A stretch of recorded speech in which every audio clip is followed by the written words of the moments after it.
Hi everyone. I enjoy the Ukrainian job board Gini for two reasons.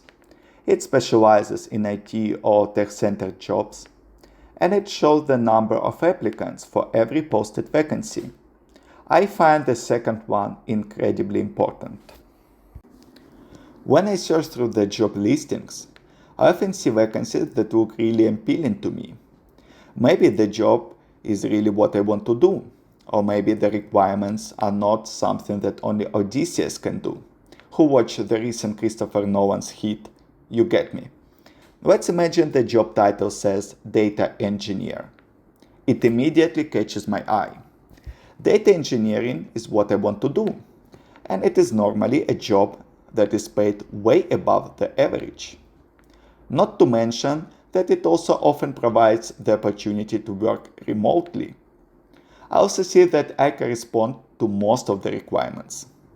My immediate instinct is to open the vacancy page and start preparing the application. Then I notice an important detail. The vacancy was posted a couple of days ago, and it has already gathered 235 applications. The bucket of water spilled on my fire. Why am I not feeling positive about applying for the job anyway, despite the fact that I can be a great match?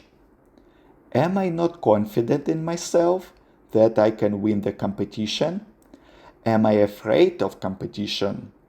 I don't think so. The thing is that the selection process with too many applications becomes a lottery for the one who applies, even if they are at the top of the competition. I have seen the recruitment process from the inside in most IT companies I have worked for, and I guarantee you that no perfectly fair system of selecting the right candidate exists.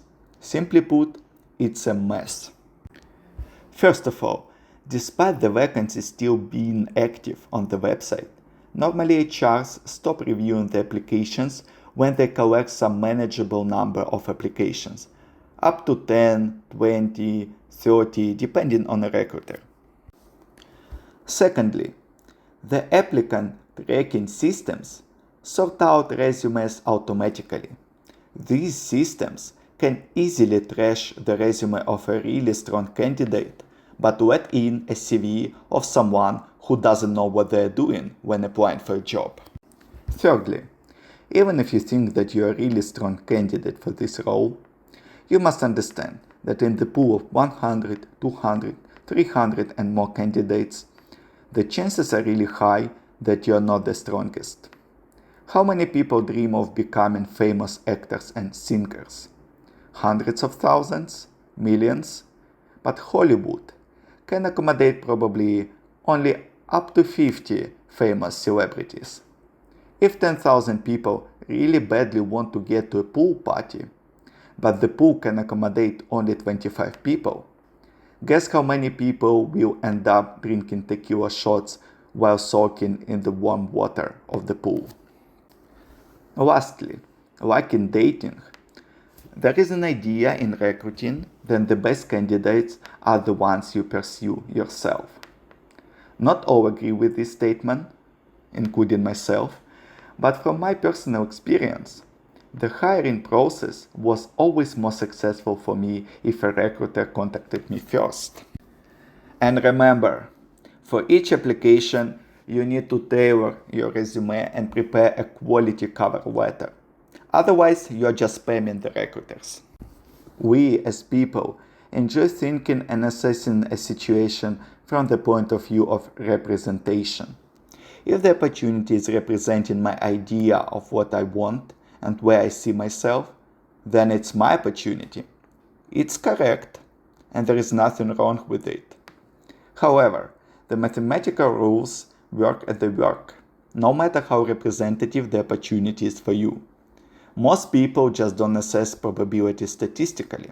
Statistical thinking is not natural to a human being. We like to think in terms of representation. I personally prefer precision over quantity.